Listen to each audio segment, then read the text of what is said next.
You wake up one day and the house is quiet, too quiet. There's no one at the kitchen table, no footsteps on the stairs, no ringing phone, no laughter echoing from the next room, just silence. And suddenly it dawns on you, you're alone. Now, here's the thing. For many people, that moment, that realization, it's terrifying, but it doesn't have to be. There's a lie we've been sold, a deep, almost unconscious assumption baked into modern Western culture. It says that the measure of your happiness, your value, your significance is determined by the number of people around you, the dinners, the parties, the constant flow of validation. And when you age and that flow slows down, when friends move away or worse, pass away, when your phone stops ringing and the family becomes absorbed in their own lives, what then? Does life lose its meaning? Is joy reserved only for the socially vibrant, the constantly surrounded? Absolutely no. You see, solitude isn't synonymous with loneliness, and yet we confuse the two so easily, especially in old age. It's as if we're programmed to believe that being alone means being forgotten, that solitude is a punishment. But I want to tell you something very important. Solitude is not a deficit. It can be an achievement. You've spent decades navigating this chaos of life, building a family, surviving career storms, managing relationships, overcoming loss. You've carried the weight of the world on your shoulders, and in doing so, you've earned the right, the deep, sacred right, to sit in your own presence and not be afraid of it. That's a kind of psychological strength that most people will never even glimpse. When you're alone, the distractions disappear. And what's left is the truth, your truth. But facing that truth is difficult. For some, it's unbearable. Because when you strip away all the noise, all the obligations, all the roles you've played, father, mother, spouse, worker, what remains is the self. And if you've never taken the time to really know that self, to sit with it, to understand it, well, that silence can be deafening. And yet, that is where the magic begins. That is where a new kind of life can emerge.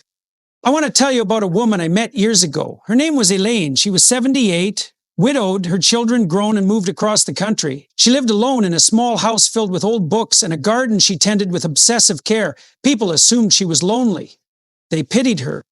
But Elaine wasn't lonely, not at all. In fact, she told me something I'll never forget. She said, "I've never known myself better than I do now. For the first time in my life, I listen to what I want. I wake when I choose. I read for hours. I walk in silence, and I watch the world without anyone else's commentary. It's like meeting myself for the first time, and I like who I've met."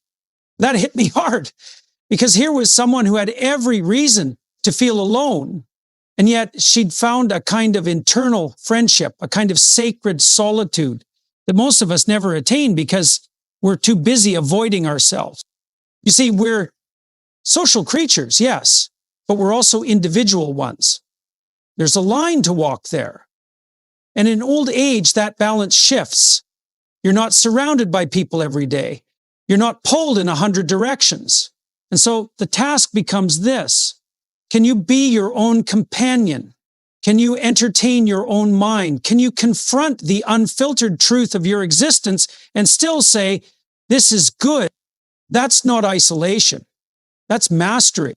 And this matters not just for your emotional survival, but for your continued growth. Because hear me on this. You do not stop growing just because you grow older.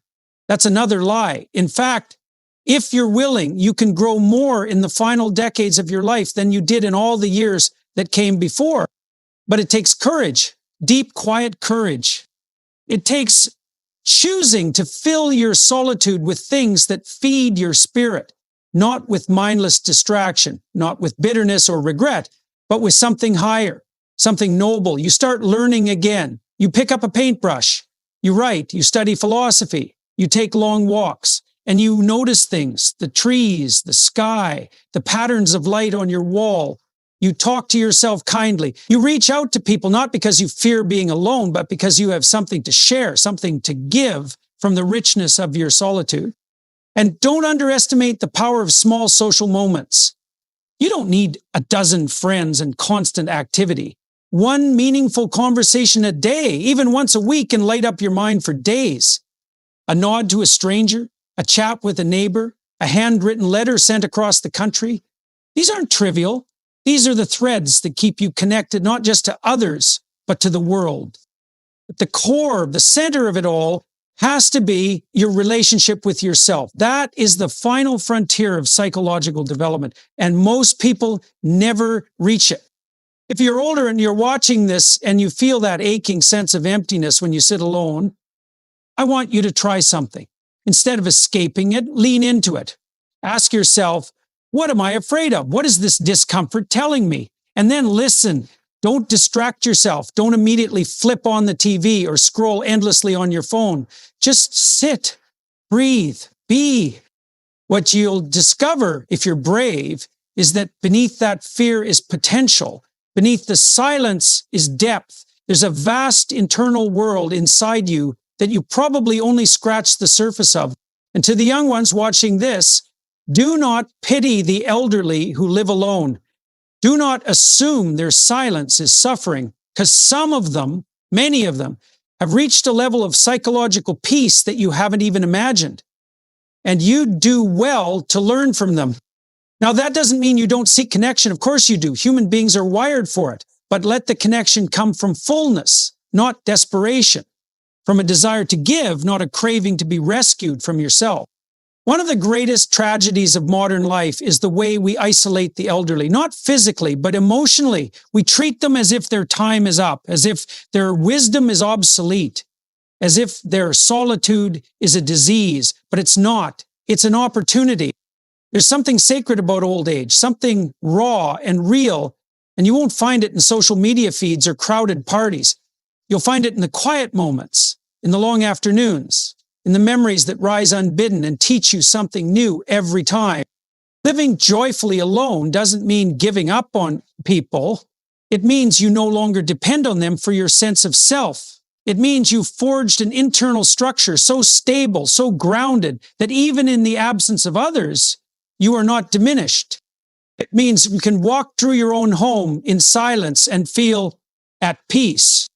And from that peace, you can still reach out to others, not to be filled, but to share your overflow. So if you're in that phase of life now, wondering where everyone went, wondering what your life means without the constant bustle of others, remember this.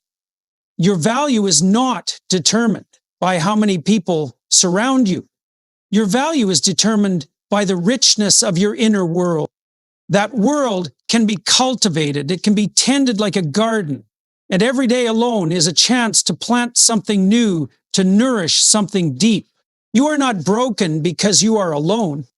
You are not forgotten because the world has grown quieter. You are not finished because your calendar isn't. You are becoming. You are distilling down to something essential, something eternal. And that's worth more than all the noise in the world. Go sit in the silence, walk your garden, read your books, write and call a friend when you feel like it. And above all, be kind to yourself. Because in the end, the ability to live joyfully alone is not just a sign of survival, it's a sign of profound psychological maturity. And if you've reached that point, even if you're still on your way there, know this. You're not alone in your solitude. You're standing in the company of the wise. And that is something to be proud of. Now, if this message spoke to you, don't keep it to yourself. Someone else out there needs to hear it. Share it. Comment on what solitude has taught you and subscribe for more of this dialogue, because we're not done yet, not by a long shot. We're walking this path together, one honest truth at a time. Keep walking.